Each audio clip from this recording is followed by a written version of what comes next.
5장 1절부터 11절까지. 무리가 옹이하여 하나님의 말씀을 들을새 예수는 게네사렛 호숫가에 서서 호숫가에 두 배가 있는 것을 보시니 어부들은 배에서 나와서 그물을 씻는지라. 예수께서 한 배에 오르시니 그 배는 시몬의 배라.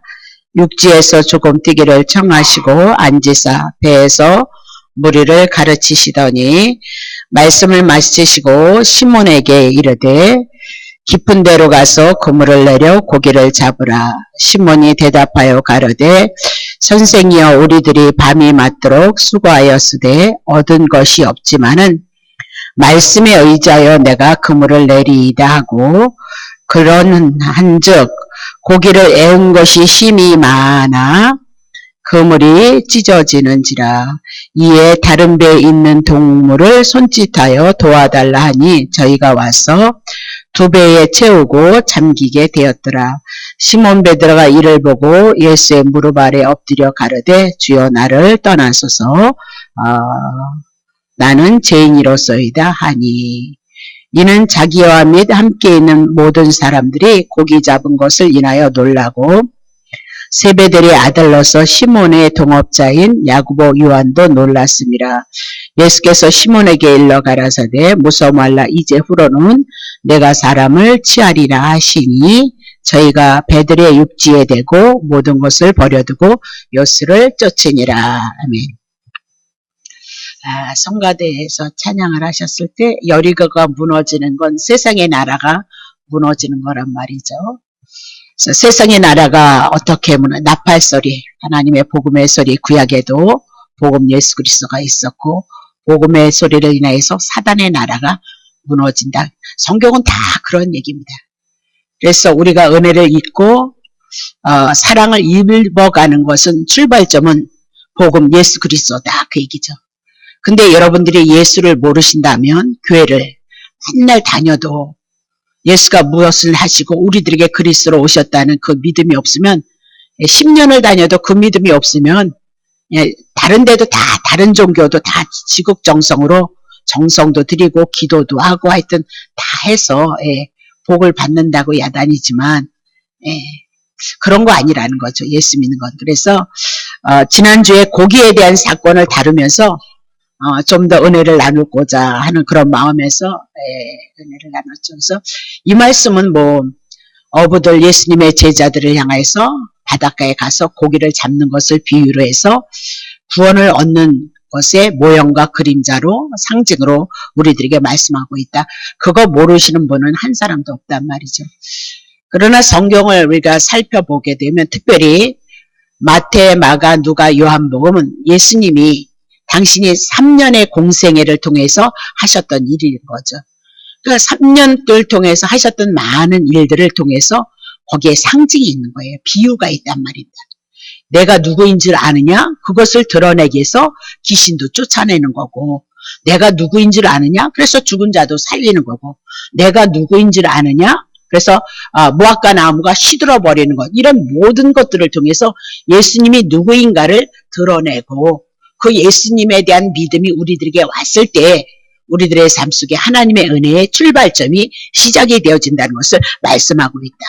그러니까 단어 정리, 용어 정리만 우리가 잘해도 세상이 말하는 그런 단어로 용어로 풀지 않았고 예수 그리스도로만 우리가 풀어내도 예수님에 대한 진짜 그 구원에 대한 은혜에 대한 그 사랑이 우리들에게 믿음으로 와지게끔 되어져 있다. 그렇게 얘기하고 심오한 진리가 있고 그것이 깨달아졌을 때 우리들에게 영적인 생명이 부여되더라. 그렇게 얘기를 하고 있는 거죠. 자, 마태복음 13장 34절 해봅시다. 예수께서 이 모든 것들을 그러면 13장이 씨 뿌리는 비유일 텐데 모든 것을 우리에게 비유로 말씀하신다. 씨 뿌리는 것도 비유예요. 병자 고치는 것도 비유예요. 죽은 자를 살리는 것도 비유란 말이죠. 모든 성경이 다 그렇다. 초자연적인 역사를 일으킨 것도 비유이다. 그렇게 얘기를 하고 있거든요. 비유가 아니면 아무것도 말씀하지 않았던 거죠. 그러니까 이 비유가 예수 그리스도로 해석이 되어졌을 때만 우리에게 예수가 그리스도 구원자이십니다. 그 믿음이 우리들에게 생기고 하나님의 은혜가 생기는 거란 말입니다. 막 교회에 내가 다녀주는데 오늘도 내가 주일날 교회 예배에 참석했는데 이렇게 자기의 공로로 취하는 것은 신앙이 아니란 말입니다. 궁극적으로 보면 오고 싶지 않은데도 오는 것은 주님께서 성령으로 여러분을 붙드셔서 이곳에 오게 하시는, 또 생명도 하나님이 주셨으니까 오늘 하루를 살아갈 수 있는 은혜도 그분으로부터 왔다, 그렇게 얘기를 하잖아요. 35절. 이는 선지자로 말씀하신 바, 구약의 이민에도 선지자들에게 얘기한 예수님을 통해서 입을 열 것을 말씀하셨어요. 그럼 언제는 입을 안 열었네? 입을 연다는 것은 비유로 말씀하신 것, 창세로부터 감추어졌던 것을 이제 드러낸다는 거죠. 비유로 말씀하셨던 것이 예수 그리스도 복음으로 우리들에게 드러내는 거죠. 그러니까 성경은 어렵지가 않은데 실상은 우리가 눈이 열려지지 않았어요. 두 가지밖에는 없어요. 구약과 신약이 있는 것, 그래서 그것을 성경이다 그렇게 얘기를 하죠. 구약을 옛 언약 율법이라 말씀하시고 신약을 복음이라 얘기하시고 그리스도로 말씀하고 있단 말이죠. 그렇죠? 네. 새 언약, 옛 언약 이렇게 두 가지밖에는 없는 거죠. 그래서 옛 언약 말라기서를 통해서 성전이 문닫음으로 말미암아 하나님과 단절되어져서 구약은 우리가 심판받을 수밖에 없다는 것을 얘기하시고, 그리고 신약의 세례 요한을 통해서 예수 그리스도가 등장함으로 참빛이 등장하므로 예수님을 통해서 죽었던 자들이 살아나는 것을 증거하고 있다, 그 얘기를 하고 있어요. 그러니까 예수가 오심으로 말미암아 내 영이 살아서 깨어나는 거예요. 내가 죄인이란 걸 깨닫고 그래서 예수 그리스도를 믿음으로 예수님을 통해서 은혜를 입을 것이고 예수님을 통해서 사랑을 입을 것이고 예수님을 통해서 우리가 축복을 누려갈 수 있다는 믿음이 내 마음 안에 와야 된다. 근데 저는 이렇게 영적인 사람이 아니라 잘 모르는데 주님은 너무나도 심장폐부 오장육부를 알기 때문에 여러분 마음 안에 믿음이 있는지, 예수를 믿는 믿음을 갖고 있는지, 아니면 종교적으로 오늘도 하나님 앞에 예배 드려줬으니까 내일 모레 복 받을 거야, 이런 기복적인 신앙이나 욕심과 탐심을 갖고 신앙생활을 하는지 너무나도 잘 알기 때문에 우리의 뜻대로 그렇게 많이 기도를 해도 우리의 뜻대로 되지 않더란 말이에요. 그렇게 하나님 앞에 교회에다 헌신을 갖다 두고 없는 돈도 하나님 앞에 바쳤는데도 불구하고 어떤 때는 잘 되어지지 않는 일들이 있다는 거예요. 그럼 뭐를 왜 그럴까요? 너네들이 잘못 가고 있다는 거예요. 여러분들이 바리새인과 서기관처럼 일주일에 2번씩 급식하고 아침 저녁으로 하나님 앞에 예배드리고 11조를 드리고 뭐를 드리고 그렇게 잘할 수 있는 사람이 어디 있겠어요. 근데 그들을 향해서 화 있어 이것들아 그러면서 독사의 새끼들아 그렇게. 그럼 독사의 새끼란 뱀의 새끼고 뱀의 새끼란 사단의 그늘 아래 우리가 있다는 것을 성경이 말씀하고 있다는 사실을 여러분이 놓치시면 안 된다, 그렇게 얘기를 하고 있는 거죠. 그래서 비유를 통해서 말씀하시고 또 예수님의 행위, 막 병자를 고치는 거, 귀신을 쫓치는 거, 막 바다를 향해서 그러니까 잠잠해지는 이런 이적들을 통해서 우리가 상상하지 못하는, 우리가 형용도 할 수 없는 깊은 심오한 진리가, 생명이 우리들에게 숨겨져 있다, 그렇게 얘기를 하는 거죠. 그래서 지난주에 고기 잡는 사건을 다루다가 누가복음 우리 한번 강해를 했는데도 불구하고 누가복음은 굉장히 다른 복음서보다는 자세히 모든 것을 설명해놔서 잘 해석하기가 너무 좋고 또 깊은 영적인 의미가 많이 있어서 다시 한번 이렇게 가지고 왔습니다. 그래서 물론 뭐 다 이제 해석이 몇 줄을 통해서 해석이 나오겠습니다만, 우리가 제가 부탁하고 싶고 제가 바라고 원하는 것은 성경은 이런 의미를 가지고 이런 상징성을 가지고 예수님이 우리들에게 말씀하고 있다는 것을 여러분이 아셨으면 그 바람인 겁니다. 아무리 성경을 많이 봐도 그 뜻이 예수님으로 내 안에 믿음으로 와지지 않으면 은혜도 없고 생명도 없다는 것을 여러분이 아셔야 된다, 그 얘기를 하고 있는 거죠. 그래서 단어 하나하나에, 그러니까 복음서에 보면 뭐가 있냐면 지명이 땅에 대한 얘기가 나오거든요. 오늘도 게네사렛, 뭐 갈릴리 바다 이런 것들도 다 어떻게 풀어지게끔 되어져 있는데 그 많은 사건을 우리가 다 풀어드릴 수 없기 때문에 그런 것들은 제가 별로 못 건드려 드리단 말이죠. 그러다 보면 말씀 한 절을 단어 지명 하나를 가지고도 호수라는 것을 하나 가지고 호수가 어떻게 바다가 되고 바다가 어떻게 이렇게 되어지면 무궁무진한 하나님의 은혜가 쏟아지거든요. 근데 실상은 그것까지 다 다뤄드리지 못하기 때문에, 그런데 지명에 대해서도 사람에 대해서도 제도에 대해서도 행위에 대해서도 예수님을 드러내는 그 뜻과 의미가 분명히 있다는 것을 우리들에게 말씀하고 있어요. 자, 그러면 누가복음 5장에 대한 것들을 제가 이제 말씀을 가지고 은혜를 나눌 건데 5장을 해석하기 위해서는 누가복음 4장이 해석이 되어져야 된단 말이죠. 그러면 누가복음 4장을 통해서 한마디로 정리를 한다면 예수님이 누구인 줄 아느냐? 그것을 증거하고 있는 거죠. 다시 한번 볼게요. 누가복음 4장 17절부터 21절. 선지자 이사야 글을 드리거늘 회당에서 하나님 앞에 예배를 드리는데 예수님도 유대인이었으니까 회당을 찾아가서 하나님 앞에 예배를 드리는 거죠. 근데 하나님의 말씀을 봉독할 수 있도록 예수님의 말씀을 전하갔다니까 그 밑에 있는 회당에 모인 사람이 딱 펴서 이 말씀을 읽으시오 그렇게 얘기를 했단 말이죠. 그래서 딱 피니까 이사야의 글이었어요. 이사야의 글. 그래서 그 얘기를 이제 딱 피면서 읽는데 책을 펴서 이렇게 기록한 데를 찾으셨어요. 예수님이. 곧 18절. 주의 성령이 내게 임하셨으니 이는 가난한 자에게 복음을 전하게 하시려고 내게 기름 성령을 부으시고 나를 보내사 포로된 자에게는 지금 애굽에서 포로가 되어졌던 그 고난이 얼마나 크냐 그 얘기죠. 우리는 율법에서 죄에서 포로가 되어진 자다 그 얘기를 하고 있죠. 그래서 포로된 자에게 자유를 주기 위해서 눈먼 자에게 다시 보게 함을 위해서 하나님을 바라봐야 되는데 세상만 바라보는 자들이 소경이다 그렇게 얘기를 하고 있거든요. 함을 전파하여 눌린 자를 어떻게 자유케 하시고 19절 주의 은혜 50년이 되어지면 다시 잃어버렸던 거 다 찾게 해준다는 거죠.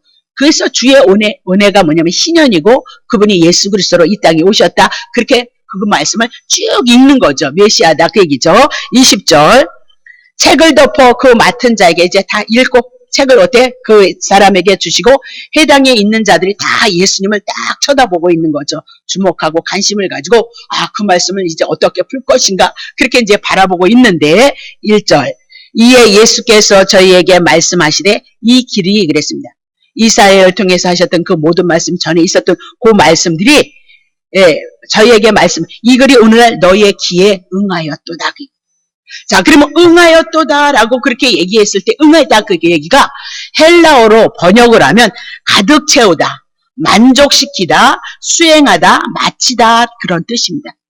구약에서 이사야를 통해서 예언을 했거든요. 이사야 선지자가 하나님이 예언을 하게 하셨는데 하나님이 보내신 메시아가 오면 분명히 메시아를 보낼 건데 메시아가 오면 그 메시아가 이런 일을 해나갈 것이다 라고 그렇게 예언을 했다는 거예요. 근데 그 예언이 지금 그들의 귀에 보여주고 들려주고 알아지게 되어지고 그 말씀이 구약 성경에 이사야를 통해서 하셨던 말씀이 그대로 지금 응하게 되어졌도다라고 그렇게 얘기를 해요.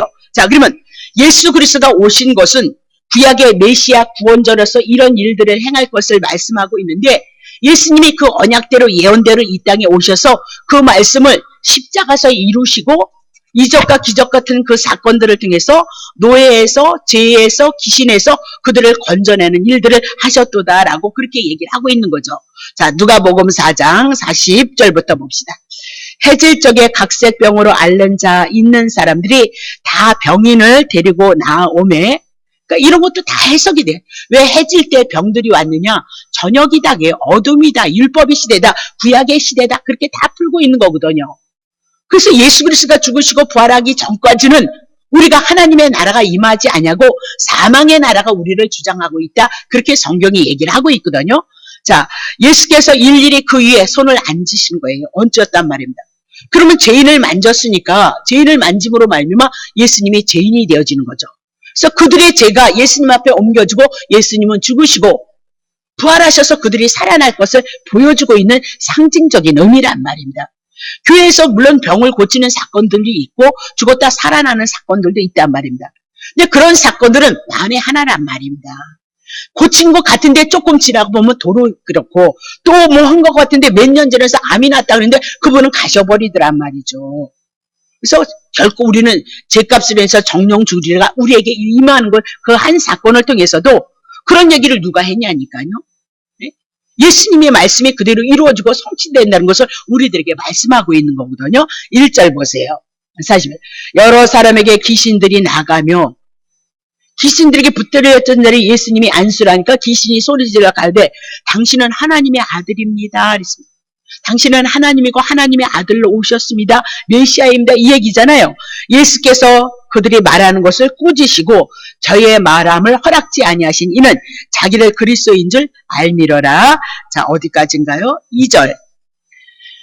날이 밝은 거예요. 이제 해질기 받고 이제 날이 밝으니까 예수께서 나오서 한적한 곳에 가시니 무리가 찾다가 만나서 자기들에게 떠나시지 못하게 만류하고 있는 거죠.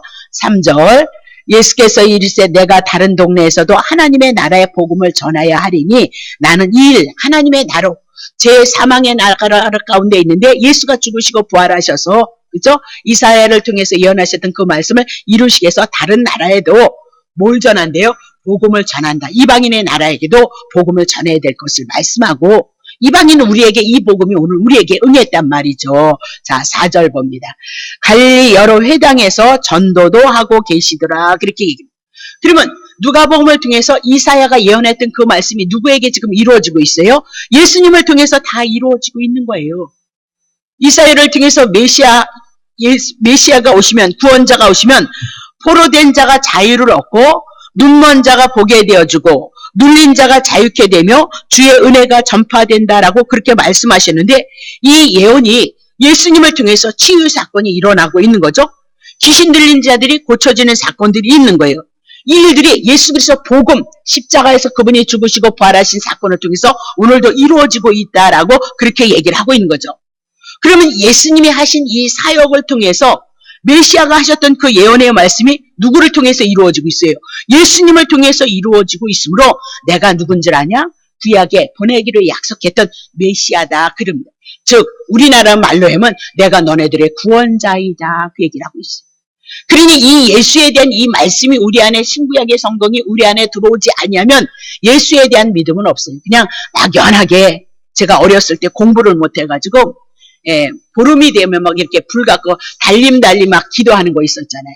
그러니까 제 소원이 뭐였겠어요? 막 이렇게 뚱뚱했었거든요. 그러니까 두 가지였어요. 조금 날씬하게 해서 부끄러움을 면하게 해달라.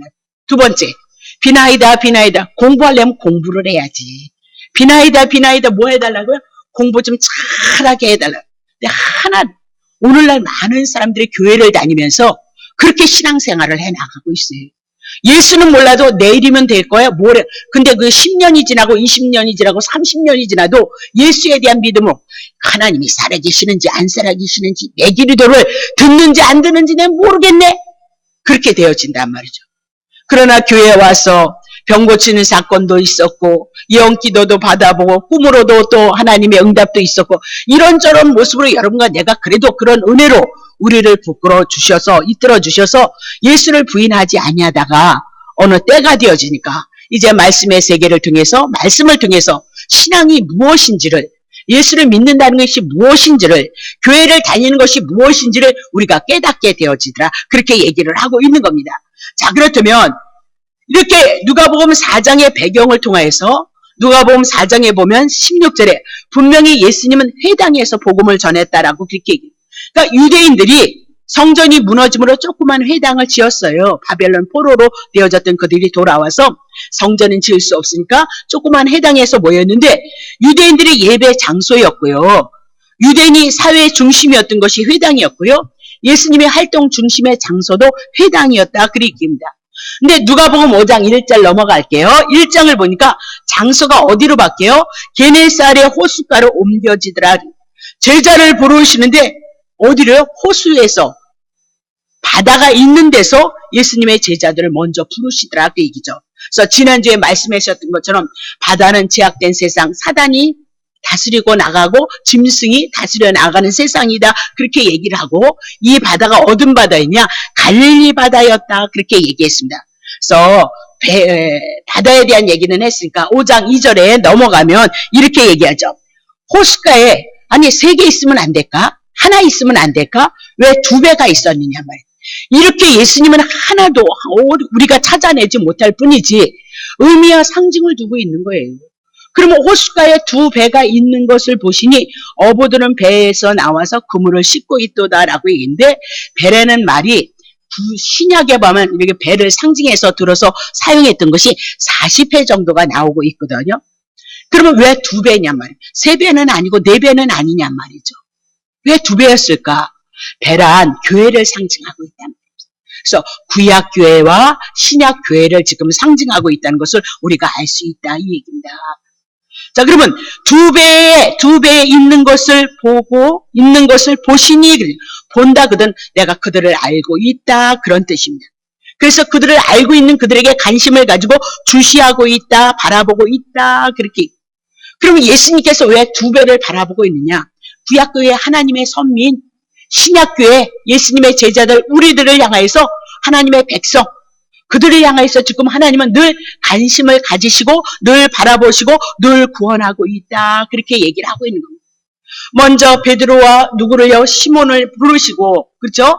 먼저 부르시고 그들을 향해서 구원의 역사를 이루시고 그들을 통해서 배를 가지고 바닷가에 나가서 그물을 쳐서 고기를 잡는 일을 하고 있는 거거든요. 그러면 교회가 무슨 일을 해야 되느냐? 복받아라 축복받아라 그런 욕심과 탐심을 불질러 놓으면 안 된단 말이죠. 오직 예수 그리스도 죄인이 사망 가운데 심판 가운데 있는 자가 살아나서 주님의 은혜를 아는 것 예수 그리스도가 우리의 축복의 출발점이 되어져야 된다는 겁니다. 네. 그렇다면 예수님의 제자들이 먼저 구원을 받고 배를 가지고 세상 바다를 향해서 나가서 고기를 잡는 일들을 말씀할 거거든요. 그러면 배는 교회를 상징해서 교회는 무엇을 할 것이냐? 죄악된 먼저 구원받은 우리 베드로 같은 우리가 구원을 받은 우리가 제된 세상 율법 아래 있는 그들을 향하여서 복음을 제시하고 그 복음을 통해서 예수 그리스도를 통하여서 어떻게 구원하는 일들을 이뤄갈 것을 말씀하고 계시하고 있는 것을 우리들에게 얘기를 하고 있는 거죠. 자, 그러면 배에서 하는 일이란 죄악된 세상에서 고기를 낚는 일을 사람을 구원하는 그 일을 했던 것처럼 교회는 성도들을 향하여서 구원을 향하여서 일해 나가는 것이 교회이다. 그렇게 얘기를 하고 있는 겁니다. 그러면 배는 물가에 떠 있잖아요. 그럼 배는 결국은 고기를 잡든 고기를 잡으러 가든 방향을 제시해서 배가 움직여져 나가고 있단 말이죠. 그렇다면 배는 교회를 상대 교회는 무엇을 향하여서 움직여져 나갈 것인가? 구원을 향하여서 하나님의 사단의 나라 제 사망 가운데 있는 우리가 생명을 얻고 하나님의 은혜를 입는 대로 어떻게 해요? 그 방향을 향해서 천국 길을 순례하고 향해 하는 대로 우리가 가고 있다는 사실을 놓치시면 안 된단 말이죠. 그럼 이렇게 구약에 배가 있었느냐? 그럼 반드시 구약에 이미나도 예언하셨고 예언한 것이 예수 그리스도로 성취되어지니까 구약에도 배에 대한 사건이 반드시 있어야 되고 그리고 신약을 통해서 배에 대한 사건이 완성으로 이루어지는데 예수 그리스도로 완성이 되어져야 그것이 하나의 진리고 하나의 생명인 것을 우리들에게 말씀하고 있는 거죠. 그러면 여러분은 잘 아시겠지만 창세기 6장 14절에 노아 방주에 대한 사건 배 얘기에 나오죠. 그렇게 예언하고 그 모양대로 구원하실 거야. 그렇게 얘기를 하고 있는 거거든요. 자, 너는 잣나무로 그랬으면 헌거한 나무로 너를 위하여 방주를 지는 배를 지으라는 거예요. 그래서 그 안에 간들을 막고 역정으로 다 설명이 필요하지만 할 수 없고 15절 그 방주의 제도는 어쩌고 저쩌고 이렇게 했더라. 이게 다 뜻이 있습니다. 다 했습니다. 우리는 수요일날 금요일날. 자 16절 거기에 창을 내되 위에서부터 한 규빗을 내고 문으로 어쩌고 저쩌고 3층으로 짓는 거예요. 그래서 성막이 3층으로 지어지고 우리가 어떻게 영과 혼과 육으로 지어진단 말이죠. 다시 볼게요. 17절 내가 홍수를 땅에 일으킬 거예요. 땅에서 일으켜서 무릇 생명이 기식이 있는 육체를 천하에서 모든 건 하늘과 땅을 향해서 다 심판이 있을 것을 말씀하고 있어요.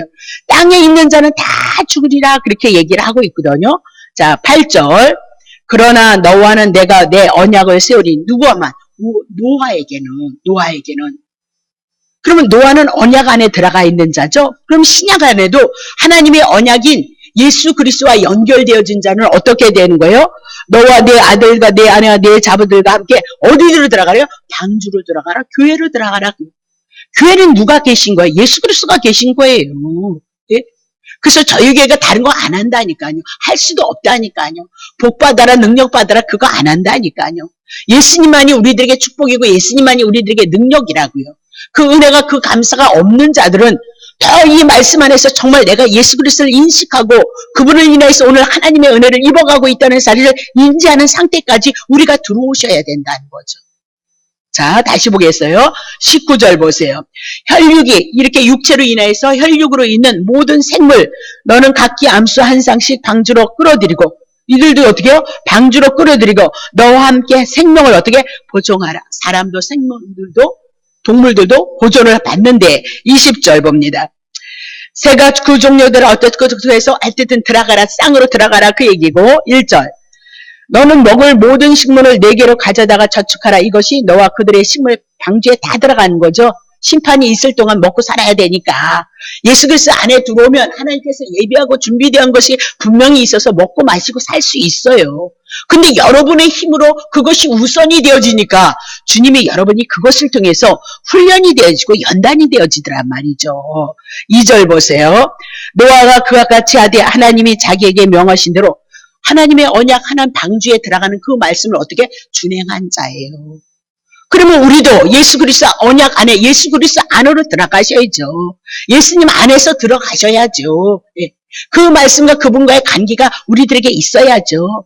죽으시고 부활하셨던 그 생명의 뿌리가 우리에게 있어야 된단 말이죠. 3절 봅니다. 예, 거기까지 하겠습니다. 그러면 홍수 심판이 있었을 때 하나님이 뭐 만들래요? 방주 만들라 그래요. 방주. 그 방주로 인해서 심판이 있었을 때 다 죽어요. 근데 노아의 식구들만 방주에 들어가서 그들만 살아나는 사건이 있었던 것을 우리들에게 말씀하고 있거든요. 그럼 노아 방주를 만드는 것은 심판을 면하는 것이다 라고 그렇게 얘기하고 심판 배가 누가 맞았느냐? 배가 맞았죠. 배가. 심판 누가 맞을 것이냐? 잣나무 십자가에서 저주를 받는 건 잣나무였다니까요. 예수님이 나무로 십자가에서 저주를 받는 것을 예수 그리스도로 이미나도 구약에 예언을 하셨고 그 말씀대로 방주의 사건, 배에 대한 사건을 통해서 하나님의 구원하는 일들을 우리들에게 보여주고 있는 것이 성경이다. 그렇게 얘기를 하고 있는 거죠. 조금 더뎌도 조금 힘들어도 우리는 그 길을 가셔야 돼요. 제가 그렇게 했다잖아요. 밥도 안 해먹고 안 입고 예수를 믿었는데 나중에 홀랑 망해서 작전동 떠나려고 그랬다니까요. 부끄럽고 창피해서 쪽팔려서. 네. 그런데 어느 날 가라 했던 신학교 가보니까 요만큼 눈이 떠지더라고요. 요만큼. 그래서 제가 울었잖아요. 나는 그래도 신학교로 와서 요만큼 눈이 떠졌는데 그 율법 아래서 행위를 가지고 죽기로 아니면 살기로 몸부림을 쳤던 우리와 같은 나와 같은 사람들이 내 주위에는 너무 많이 있었단 말이에요. 눈물이 나는 건 그들을 어떻게 할 것인가. 네. 기도를 그렇게 많이 했는데 제가 전도사 때 양문교회 전도사로 1년을 향해서 복음에 대해서 그렇게 크게 언약, 여호와에 대한 언약을 그분은 중시를 한. 근데 그 말씀만 받아도 1년을 뭐니까요. 1시간 거리를 가지고 왔다 갔다 했으니까. 근데도 살겠더라고요. 내 영혼이 살고 안식이 오고 평안이 와지더라고요. 집사 때는 기도를 막 4시간을 해도 했을 때 하루는 괜찮고 이틀. 근데 어렵고 힘들고 그러면 기도를 못 하잖아요. 그러면 하루를 쉬었다. 이건 불안하고 이건 믿음이 떨어진 것 같고 이거는 뭐 내가 신앙이 아닌 것 같아가지고 죽을 것 같더라니까요. 죽을 것. 그렇게 기도를 했음에도 불구하고 내 안에서 내 삶 속에서 열매를 맺지 못하고 욕심으로 탕심으로 구했던 그것들이 이루어지지 아니하니까 신앙의 회의가 오고 좌절이 오는 거예요. 이 육은 그것을 이겨낼 수 있는 힘과 방법이 없어요. 이 육체를 가지고는. 다시 정리하겠습니다. 자, 그러면 노아는 어떻게 해서 그렇게 방주에 들어가라 그런 얘기를 들었느냐 말입니다. 자, 창세기 6장 8절 먼저 보겠습니다. 그러나 그랬습니다. 모든 사람은 다 심판을 갖는데 그런 중에 특별히 노아는 어떻게 여호와께 은혜를 입었어요. 그러면 여호와께 은혜를 입었다는 것이 도대체 뭐냐? 막 복 받는 것이냐? 배가 부르게 나가 자빠지도록 터지는 것이냐? 그런 것이 아니라는 거예요.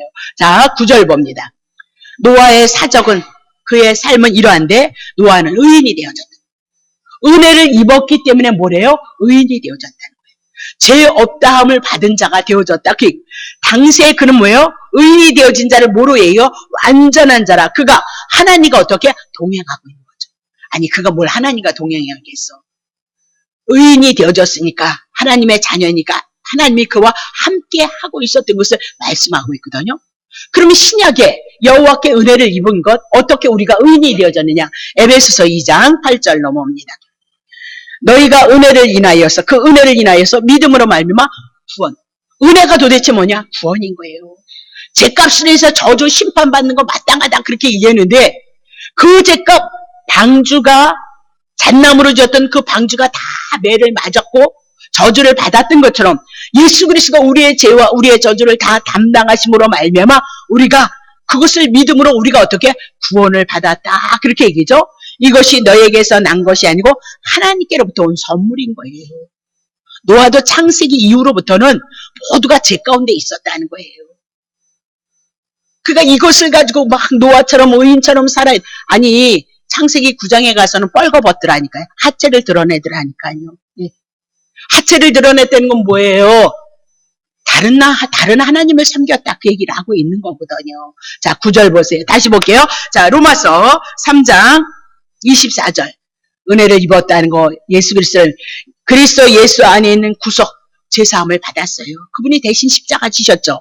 하나님의 은혜로 값없이 의롭다 하심을 얻은 자가 되어졌도다. 의인이란 다른 건 내가 무엇을 해서 5장 6보서부터 뒤틀려 있어요. 우리는. 그래서 남이 꼬라지 못 봐준단 말입니다. 막 잘난 척하는 것도 못 봐주고, 예. 너무 겸손한 척하는 것도 못 봐주고, 예. 하여튼 이것저것 다 못 봐줘. 다 못 봐줘. 그리고 오로지 자기만을 사랑해주면 할렐루야. 이게 우리 인간의 죄성이라니까요. 저에게도 그런 것이 있다니까. 뭐 은혜 받았어요. 그러면 그냥 얼굴이 그냥 속이 얼마나 그냥 즐겁고 행복한지 모른다니까. 너무 어려워요. 그러면 아유 이거를 어떻게 해야 되나? 이 문제를 어떻게 이렇게 되어진다는 거죠. 그럼 은혜 받았다는 사람은 사랑하고, 그죠? 은혜 못 받았다는 사람은 어떻게 할까요? 예, 째게 이렇게 미비 올까 말까 있다니까요. 없다면 거짓말이라니까요. 그게 우리의 죄성이란 말입니다. 그걸 볼 수 있어야 된단 말이죠. 그래서 의인이요 완전한 자는 예수 그리스도를 믿음으로 죄 문제 해결되어졌고, 오늘 우리 안에 이것을 믿을 때 성령이 우리 안에 들어오셔서 우리가 하나님과 동행하는 자가 되어졌음을 말씀하고 있다. 그런 자는 어떤 자냐? 마태복음 16장 18절. 또 내게 이르노니 너는 베드로로 바뀌었어요. 시몬이었는데 이름이 바뀌더라. 6이 0으로 거듭나는 것을 향해서 이름이 바뀌는 것으로 성경은 말씀하고 있는 거지. 이름 바꿔가지고 이름 개명들 많이 하잖아요. 특별히 예수 안에서 있는 사람은 그렇게 할 필요가 없다고 생각하는데, 예수를 믿는 거지 뭐 이름 개명해서 팔자 고칠 거면 다 이름만 고치고 앉아있겠네. 그건 무속인만도 못하는 그런 신앙을 갖고 있는 사람들이에요. 너무 그 억양이 안 좋거나 덕이 되지 않을 때는 바꿀 수 있지만, 이름 바꾸고 교회 이름 바뀌어서 교회가 팔자가 피거나 여러분의 인생이 팔자가 피지 않아요. 그런 그냥 무당도 안 하는 짓들을, 무당이 하는 짓들을 그것을 한단 말이에요. 무당 그러면 안 됩니다.